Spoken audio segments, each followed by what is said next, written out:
Welcome back to another segment of Behind the Scenes of the Waltons. Today I'm continuing my conversation with actress, singer, songwriter Sally Boyden. Please welcome back, Sally. Okay, so you need to name drop a bit because you were Oh God, I can with do me that. a bit about, particularly with, well, you've mentioned Sammy Davis and but from a music standpoint, you've had some pretty prominent opportunities. Well, yes.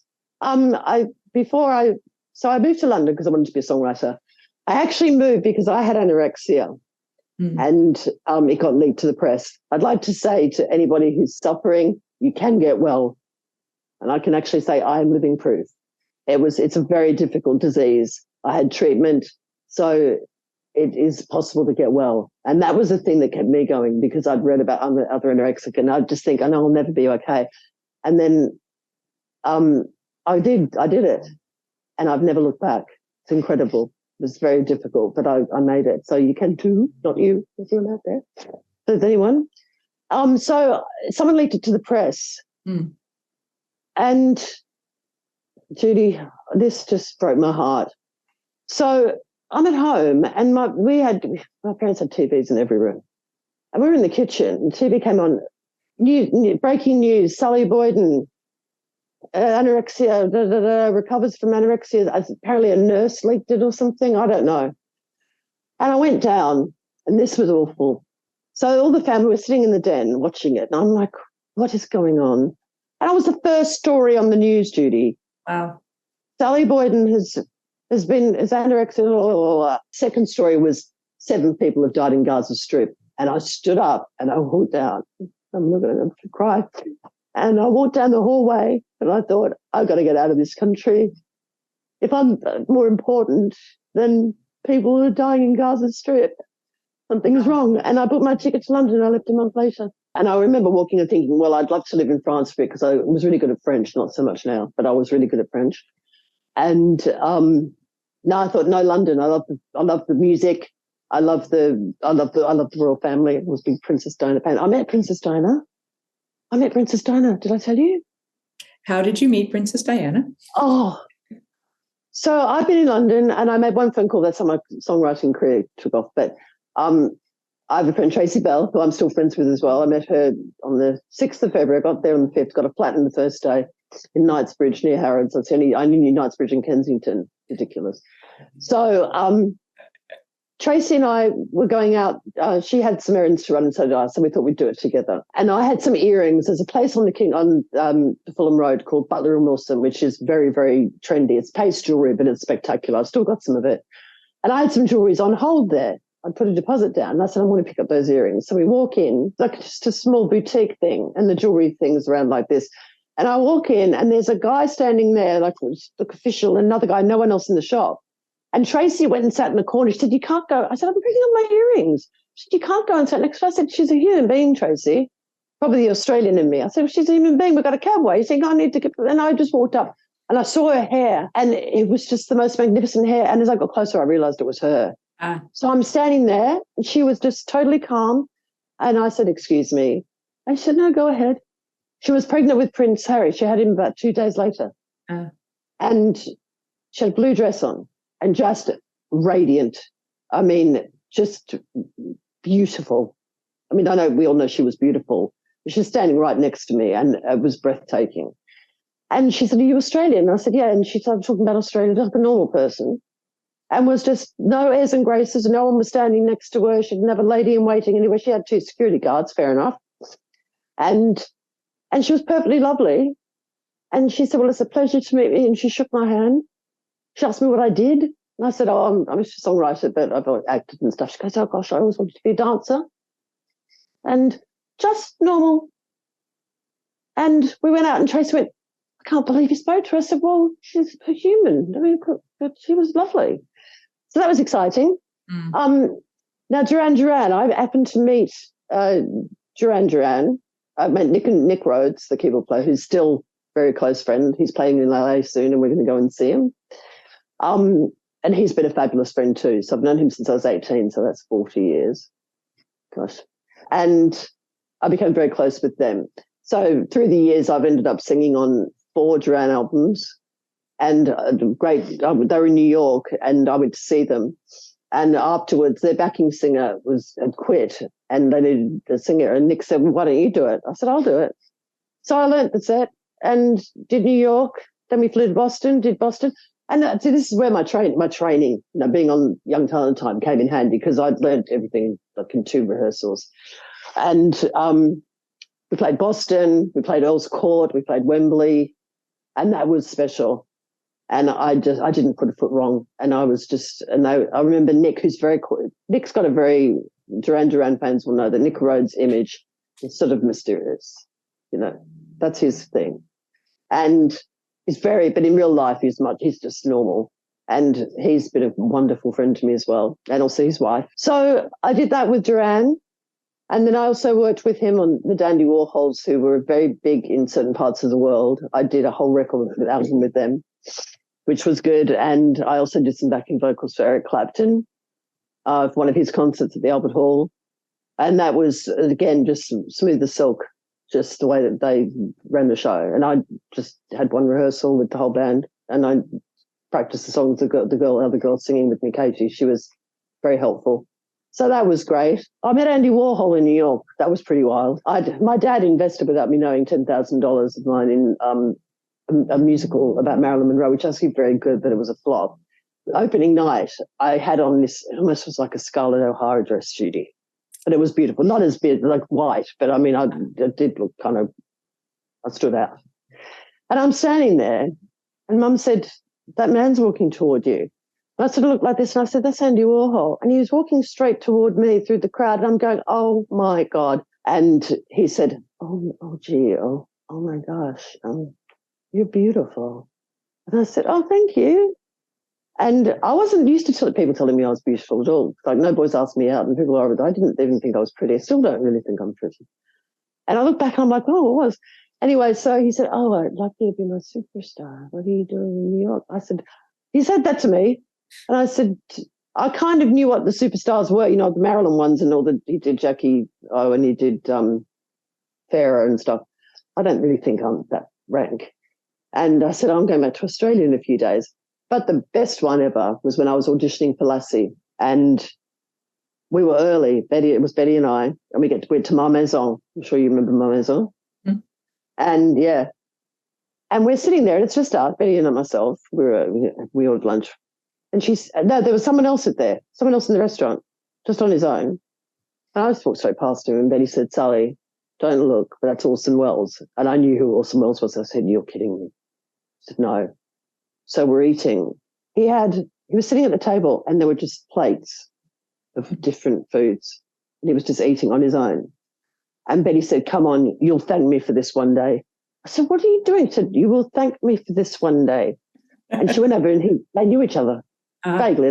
But they knew. And she went, "Oh, hi." And she said, "Hi, Betty." "Hi, Orson. This is my client, Sally Boyden." And he said, "Oh, join us." We sat down and had lunch with Orson Welles, Judy. Wow. And I don't think I spoke much. He asked me what I did, but he was just raconteur.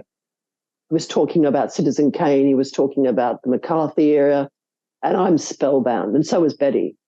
And then I went to my audition. I said, "Wow, Betty." She said, "Are you going to thank me?" I said, "I'm thanking you now. People aren't going to believe this, Betty. You're my only witness, and the waiters." And so that was amazing. And I got the part. I got the part in Lassie. I did my final audition and got the part. So that was wild. And I've met 3 presidents, which is weird. When Betty went away, when I was living in LA, David Shine, who owned the Ambassador Hotel, and he was married to the first Miss Universe, Hillevi, who was Swedish. She was hilarious. Mm.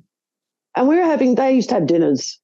And it was always, and I stayed with them. Betty went to Italy for a month, and I stayed with them. It was amazing. And we're sitting there, and so it's people, and David is introducing them, and he said, "Oh, and this is such and such. I'd like to introduce you to each other." He invented the contact lens, and I was sitting opposite him, and I'm like, okay. And the next one, I don't know, invented something like equally good, like the hairdryer or something. And then he said, "And this is George and his beautiful wife, Barbara Bush, and he is going to be president one day." And I went, And Hillaby's here, and Hillaby kicked me under the table, the wife, the Swedish beautiful woman. And she just went like this. So afterwards, David Shum was a billionaire. Wow. And he was backing Bush. And it was a while later that he became president. So that was that. And they were just talking openly at the table about not if, but when he becomes president. And that was my first insight to politics and what I thought it was, Mm. And so that was that. But then I met Bill Clinton because he had a book signing, and I had to go to that bookstore. I was meeting a friend, and he's standing there, and she was late. We didn't have mobile phones, but isn't it amazing we all used to have to be on time because of no mobile phones? Remember how good we were? Like, when you think back, it was a miracle any of us kept our word. We did, though. We had to. She was late, so there was not many people there, and he was signing his book. So I just went, I don't know what I'm going to do. I'm going to go and meet Bill Clinton. And he was lovely, asked me what I did. A little bit smarmy. And then the best one, though, I was in New Hampshire with a friend of mine. We went up because he was working for this guy who was a very mysterious man called Roger, who was very, very intelligent. We were sitting around one night, and he said, right, tomorrow we're going to see who I think is going to be next president. And he explained who Barack Obama is. And it was in a basketball court, Judy. It's about a year and a half before he was president. And we went, and I was like, yeah, I'll go. And I did not know, never heard of him. We went, walked in with Michelle in the basketball court, which was packed. The speech he made was just breathtaking. Mm. John and I were spellbound. I mean, and then it was just like, people when you meet them, they've just got charisma in buckets. And then afterwards, people were lining up to meet him, and John said, I'm too shy. I said, I'm going to go and shake his hand. I want to say what a brilliant speech it was. And we went up, and Michelle was next to me, and she gave me a huge hug. She said, she's just like so warm, exactly like you'd imagine. I'm a complete stranger. And I said, I just looked at her, and she gave me a hug. Oh. And she said, like, thanks for coming. And he was nothing. He was just starting out, playing basketball. It sounded like a musician, speaking at basketball courts. So then I went up and I said, it's a pleasure to meet you. And he asked me about myself.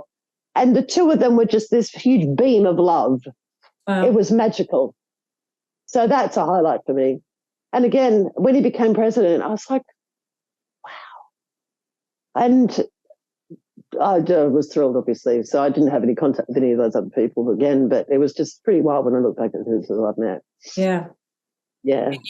And you perform for at least one of the queens. I performed for Queen Elizabeth I, who sadly died 18 months ago. That is wild how I did that. It's a Jubilee, and it was all, they had stages in Hyde Park. 100,000 people went. I think there were about 30, 40 for us because we were on a stage, and then there's just the park. I mean, I've got pictures of it. There's like, just keeps going. And it was a Wednesday morning.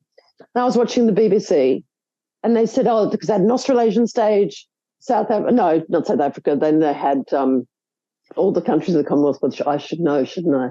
New Zealand, but all the Commonwealth countries. And so the Australasian stage, and they actually said on air, we're doing the Queen's Jubilee on Saturday, and they're looking for, yes, we're doing a band. We actually need another band for the Australasian stage. So, Judy, I picked up the phone and I called the BBC. This is pre-Google. I called the BBC, got through, and I said, hi. And I said, my name is Sally Boyden, and I'm from Australia, and blah, blah, blah, blah. And I have a band called the Candy Bombers. And she said, well, are you playing anywhere? And I said, actually, we're playing the Notting Hill Arts Club, which is a very cool place to play. I used to always get my gigs by just going in, leaving a CD, and I always got gigs. It was fun. I loved it.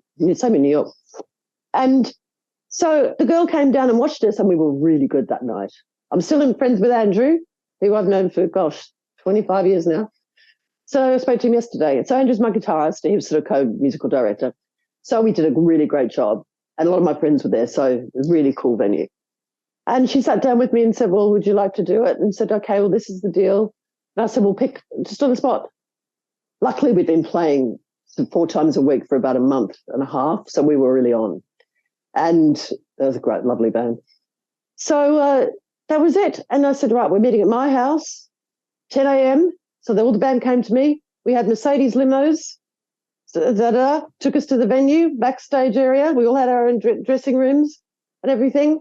And it was surreal, but we were so well rehearsed. Mm-hmm. Everyone was just spot on. And that was insane. And I didn't know this at the time, but it was beamed all around the world. Wow. And it's like millions of people or something. I didn't know that. I knew it was being filmed. We weren't allowed to film it ourselves. I mean, my friend Peter Demetrius, who's a big director now for the BBC and ITV in London, he actually filmed a lot of it. But we weren't allowed to film it. It was BBC, big deal. So that was really good. And I wasn't actually that nervous because I just thought, Sally, you've done this 100 times, thousands probably, not thousands, no, a lot. I don't count how many gigs I've done, but a lot. And so it was just another gig, but we did up our game a little bit. What is the largest live audience you've ever performed for? Oh, gosh. Probably Duran Duran in Boston. That was, it'd be the Queen. Okay. It'd be Hyde Park. Okay. Yeah, the Queen's Jubilee, 2002. That was, there were just people everywhere. Wow. And that was amazing. But I actually met the Queen as well. This is wild. I did The Sound of Music in Australia, played Liesl for a year and a half. I had to sing I Am 16 going on 17 about 376 times. But I love the show. Great camaraderie. We did Adelaide, Melbourne. I played Maria in a You played Maria? Yeah. Oh, so you know well. Did you love it? It's a beautiful show, isn't it? I did, yeah. It's a sweet show, yeah. Yeah. And how long did you do that for? It was very, very short. We did 4 performances, it was really short. It was like a 1 week thing, but it was a really nice.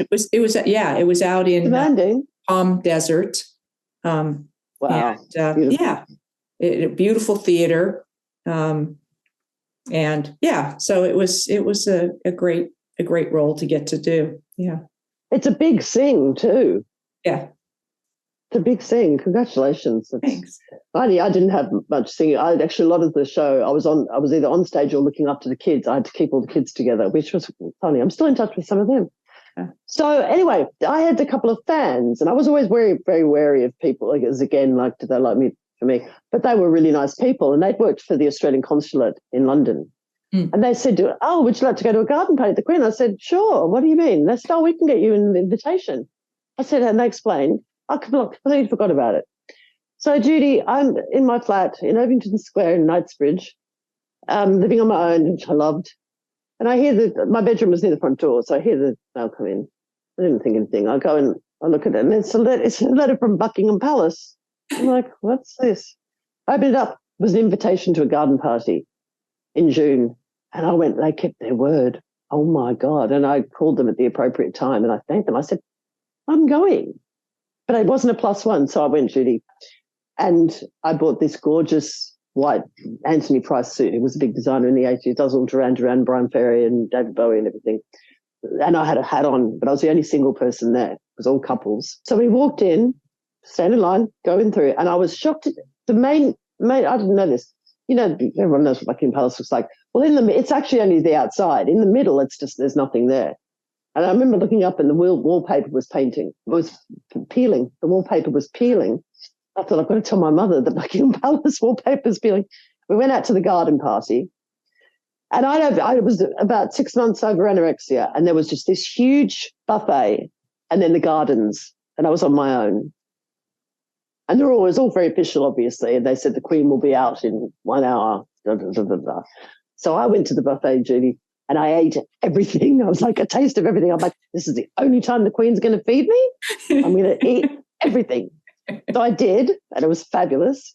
And then I walked around. They had every single country of the Commonwealth. They had a flower, starting with A.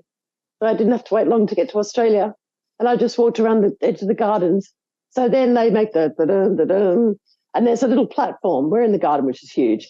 And there's a platform thing. And the guy comes out and says, Her Majesty will da. So all the people start moving forward. Well, I was on my own.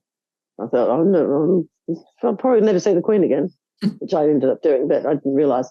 So I've got right to the front. Well, this is interesting. I get to the front and I kind of stood out because everyone was sort of in florally dresses. I looked sort of more sort of modelly, because it was, but I mean, I don't know. Anyway, she's about 4 feet from me, and the guy's saying, this is freaky. Remember, pre-internet, pre-everything. She came up and I curtsied. She said, oh, no.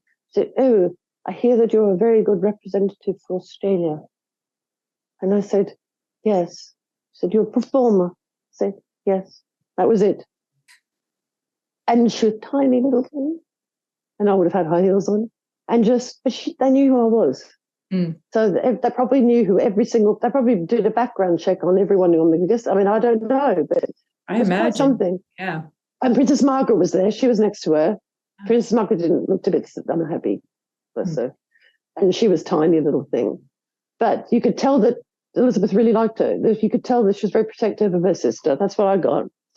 Prince Philip was there. Prince Andrew was there. And the Duchess of Gloucester. And that was incredible. And so I met the Queen, and that was it. And I went home and I called my friends and said, what did you do? I said, I went to Buckingham Palace and met the Queen. The Buckingham Palace, the changing the guard at Buckingham Palace, Christopher Robin went down with Alice. So that was pretty wild. And lots of people. Keith Haring sadly died. Gosh, I met Stones. In Excess, Michael Hutchins. I don't know if he was he was big in America, wasn't he? In Excess were huge. And so, it goes on. Now, being from Australia, of course, the question would be, there's a lot of famous Australians, a lot of famous Australian actors, more and more coming over to the States, So have you, met many of the famous Australian actors? Yes, I've met Mel Gibson many times. And I actually gave him an Australian AFI Award, Australian Film Institute, for Gallipoli, the start of his career. Great film. Kylie Minogue is a huge star. She's a singer. And she just won 2 Grammys, but she's not as big in America as she is worldwide. And she's lovely. Sia, I know Sia. Have you ever met Kate Ceberano? Oh, yeah, many times. I love Kate. A friend of mine. Yeah, I said hi. Did you find that because it took longer for the Australian industry to sort of blossom, was there a feeling of it being a smaller kind of community where more you all, when I lived in Vancouver, I found that you kind of knew who was there in Canada, and was it like that? Yes, it was very much. There was Judy Davis, who'd done My Brilliant Career, who ended up having success here.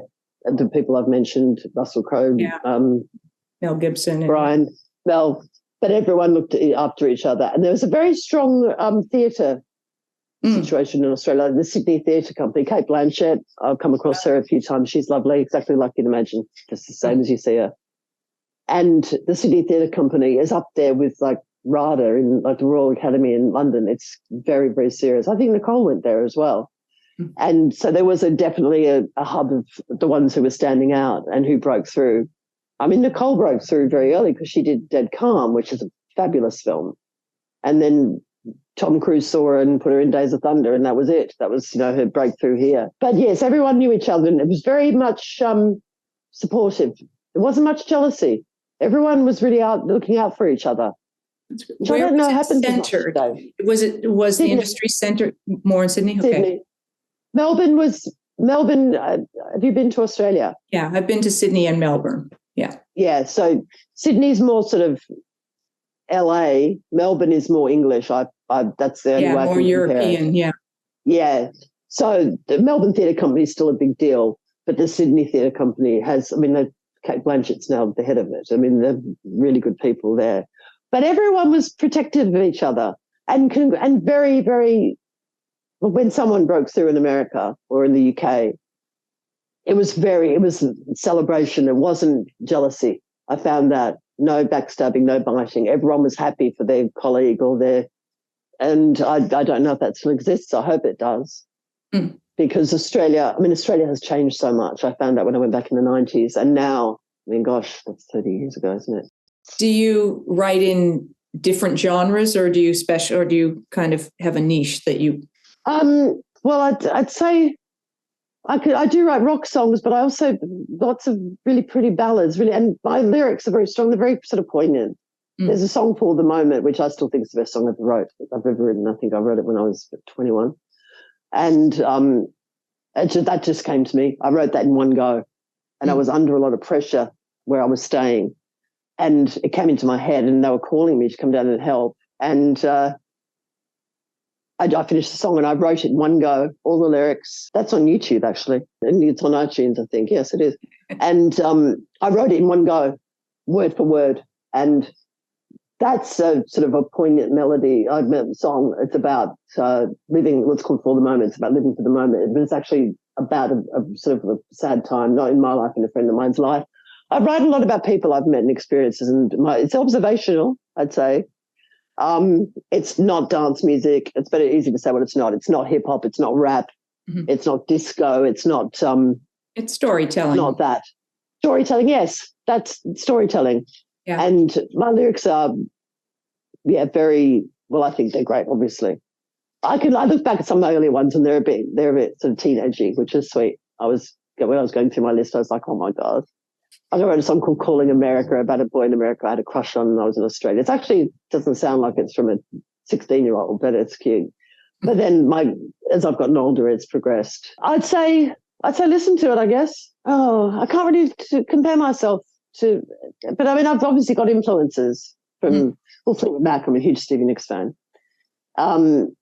So because you're writing and your material is being recorded by other people, does it get recorded by a certain type of artist? Well, at the moment, I don't have an answer, but at the moment they've sent a couple to Miley Cyrus.